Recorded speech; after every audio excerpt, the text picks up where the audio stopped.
नमस्कार दोस्तों, राधे राधे, जय श्री कृष्णा। स्वागत है आपका अपने हे ज्योतिष तत्वांग यूट्यूब चैनल पर। दोस्तों, आज का हमारा कार्यक्रम है केतु ग्रह। केतु ग्रह यदि आपके कुंडली में शुभ हैं तो किस प्रकार के शुभ फल देखने को मिलेंगे तथा अशुभ हैं तो किस प्रकार से आपको अशुभ फल की प्राप्ति होगी। केतु को किस प्रकार से हम अच्छा करें तथा 12 भावों में केतु का विशेष रूप से क्या फल देखने को मिल सकता है। दोस्तों, केतु ग्रह एक पापी ग्रह है। केतु ग्रह जब आपके अशुभ होंगे तो आपको बहुत बुरा प्रभाव देखने को मिलेगा। यदि ये निर्बल हो जाएंगे तो आपको बहुत सारे संकटों का अपने जीवन में सामना करना पड़ेगा। राहु और केतु ये दोनों एक ही ग्रह हैं, फिर भी ये दोनों अलग अलग हैं। इनके गुण काफ़ी एक से हैं, इसलिए कई बार राहु के जो दुष्प्रभाव होते हैं वो हम लोग केतु के समझ लेते हैं, और जो केतु के होते हैं वह हमको राहु के समान प्रतीत होते हैं।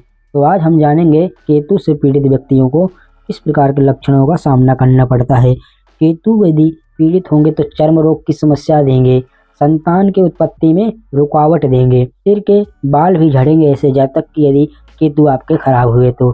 शरीर में कमजोरी आएगी, नसों में कमजोरी आएगी, कान की भी प्रॉब्लम देंगे, सुनने की क्षमता जो होती है बहुत कम हो जाती है, इसलिए ये जो है कान की समस्या केतु देते हैं। जब केतु नकारात्मक होता है तब रीढ़ की हड्डी में दर्द देता है, घुटनों में दर्द देगा, ऐसी कोई चोट लग जाएगी जो जल्दी से सही नहीं होगी। यदि आपके केतु अशुभ हुए तो आपकी जो बीमारियां होती हैं तो जल्दी ठीक नहीं होती। यह भी केतु का एक नकारात्मक प्रभाव है। कोई भी बीमारी ठीक होने में काफ़ी लंबा वक्त लगता है, यह केतु की निशानी होती है। पुत्र प्राप्ति में समय लगता है, पुत्र हो भी जाता है तो पुत्र से संबंधित अनेक प्रकार की समस्याएं केतु आपको देते रहेंगे। जीवन में अचानक सा बहुत बदलाव हो जाना, या फिर जैसे कि कभी कभी बहुत अच्छा हो रहा है या फिर अचानक आपकी बहुत बड़ा परिवर्तन आ जाना, अचानक बहुत सारे दुख की प्राप्ति होने लगना। जैसे अचानक कोई नौकरी कर रहा है तो उसकी नौकरी छूट जाए, या फिर जातक के जीवन में अचानक बहुत बड़ा बदलाव आ जाए। अच्छा भी आ सकता है और बुरा भी आ सकता है। यदि केतु आपके कमज़ोर है तो आपको बुरा परिणाम देंगे, और केतु आपके लिए अच्छे हुए तो आपको अच्छा परिणाम देखने को मिलेगा। केतु यदि आपके कमज़ोर होंगे तो जिन लोगों की आप भलाई चाहेंगे वही लोग आपके कहीं ना कहीं जड़ काटेंगे आपके पीठ पीछे, क्योंकि वो लोग आपके बारे में बुरा सोचेंगे। यह भी एक केतु के कमज़ोर होने का लक्षण है। आपके अपने ही लोग जड़ काटने लगते हैं। जब केतु कमज़ोर होता है तब आपको इन सब चीज़ों का सामना करना पड़ेगा। केतु मोक्ष के भी कारक हैं।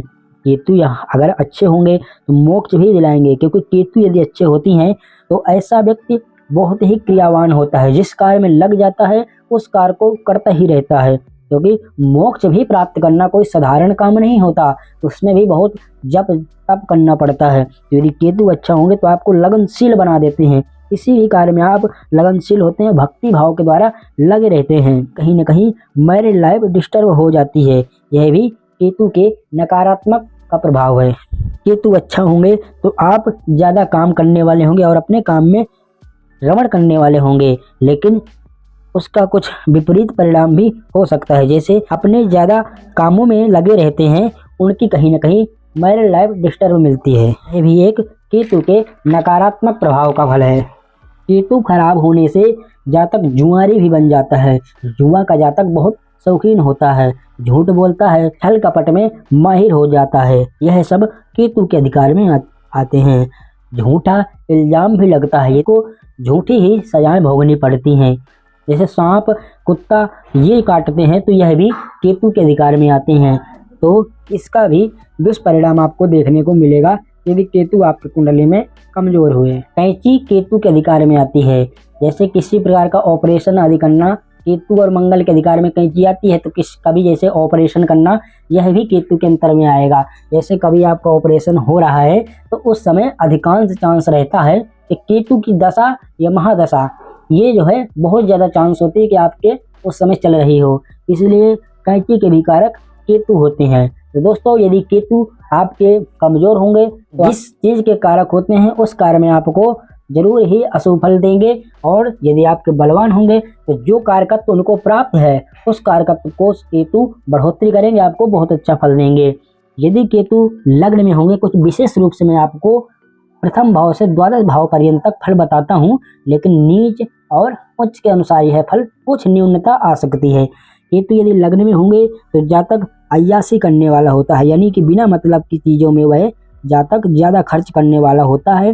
पेट रोग, सिर रोग और माथे के पास कुछ न कुछ उसके निशान हो सकता है। यदि केतु द्वितीय भाव में होंगे तो मुख का रोग, दांत का रोग होने की संभावना होती है। उसकी वाणी उग्र होती है, विच्छेदक वाणी प्रयोग करता है। समय समय पर आपका अपने ही कुटुंब में लड़ाई झगड़ा हो सकता है। यदि केतु तृतीय में होंगे तो जातक प्रतापी होता है, सफल होगा, सुखी होगा। छोटे भाइयों से सुख मिलने की संभावना कम होती है। यदि केतु चतुर्थ में होंगे, जातक के जीवन में कई बार स्थान परिवर्तन करने की संभावनाएं रहती हैं। माता की कोई सर्जरी हुई हो या फिर आप ही सर्जरी के द्वारा पैदा हुए हो, इस बात की प्रबल संभावना होती है। केतु की दशा अंतर्दशा आने पर परिवार में बंटवारा होने के भी बहुत ज्यादा चांस हो जाते हैं। यदि केतु पंचम में होंगे तो संतान हानि होती है, यानी कि मिसगैरेज होने की संभावना होती है। जातक की बुद्धि धार्मिक मामलों में ज्यादा काम करेगी और भौतिक प्रेम की बजाय आध्यात्मिक प्रेम ऐसे जातक को ज्यादा प्राप्त होता है।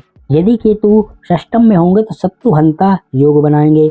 जातक मेहनती होता है, परिश्रम करने वाला होता है, हमेशा अपने काम में लगा रहने वाला होता है। यदि केतु सप्तम में होंगे तो वैवाहिक जीवन में हानि करता है।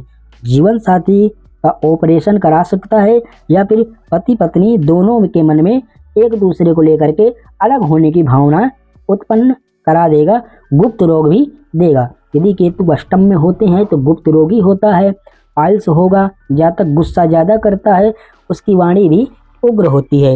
यदि केतु नवम में होंगे तो जातक धार्मिक होता है, आध्यात्मिक होता है। उन्नति के लिए नवम में केतु ज्यादा मदद करता है, बस पिता से मतभेद करा सकता है। यदि केतु दशम में होते हैं तो ऐसा जातक बार बार अपना व्यवसाय बदलता रहता है। व्यवसाय उसका स्थिर नहीं रह पाता, अस्थिर रहता है, या फिर व्यवसायिक स्थल भी बदलना पड़ सकता है।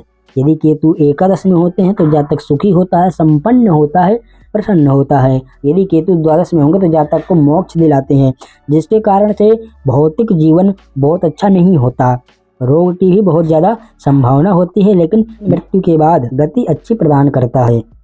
दोस्तों, इस प्रकार से केतु आपको प्रथम भाव से द्वादश भाव पर्यंत तक कुछ विशेष रूप से फल आपको देखने को मिलेगा। लेकिन जब केतु निर्बल और बलवान की स्थिति में आएंगे तो इस फल में कुछ अंतर अवश्य आ सकता है। दोस्तों, यदि केतु आपके अच्छा होंगे तो आपके लिए बहुत ही अच्छा फल देने वाले हैं। दोस्तों, केतु कुछ इस प्रकार से आपको शुभ और अशुभ फल देंगे। यदि आपके कुंडली में केतु अशुभ हैं तो उनको कुछ उपायों के द्वारा आप जो है उनको अच्छा कर सकते हैं। केतु को अच्छा करने के लिए आपके लिए सबसे अच्छी रहेगी गणेश भगवान का स्तोत्र आदि का पाठ करना और उनकी सेवा करना। इससे केतु आपके बहुत अच्छे फल देंगे। केतु के बीज मंत्रों का प्रतिदिन 108 बार जाप करें, इससे भी आपको केतु बहुत अच्छा शुभ फल देंगे।